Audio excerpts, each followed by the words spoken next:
erosion don't have many options, and the options they do have to prevent this, well, they're not great. But a bipartisan bill in Madison could provide some help. Fox 6's Bill Miston joining us in the newsroom now to explain. Bill?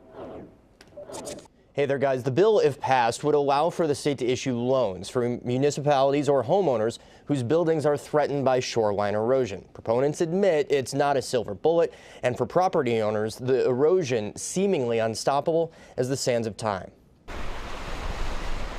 The sounds of ever-churning Lake Michigan.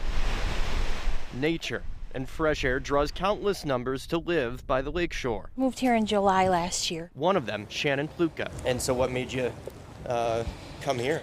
Well, I really like the house and the view, obviously. While Pluka's lake view hasn't changed much, the area separating her property, a nearly 100-year-old home, from the eroding bluff has. Slowly over the past, how many months, and little pieces fall off. Like that's a newer piece, that little indention.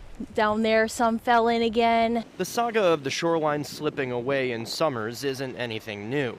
But a bipartisan piece of legislation filed miles away in Madison is aimed at giving property owners threatened by erosion an option. This bill is not a silver bullet. I think we're going to have to use a more comprehensive approach to solving this problem as a whole, but we'd like to get started on that. State Representative Tip McGuire authoring the bill, creating a $5 million revolving loan program allowing the DNR to lend money to homeowners and municipalities to protect their property and shore up what shoreline is left. The only problem. The Assembly has adjourned for the session.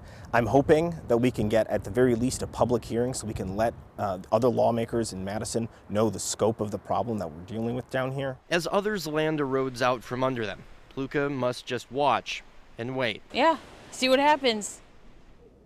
Now, McGuire says they're hoping to see what happens when it comes to federal disaster aid to cover damage from those strong winter storms, as well as a federal grant currently in the hands of the U.S. Senate. Now, in the meantime, Wisconsin's Sea Grant set to hold meetings in Summers and Mequon later this month about the Great Lakes water levels and their impact. We have a link to that meeting on our website, fox6now.com. Mary?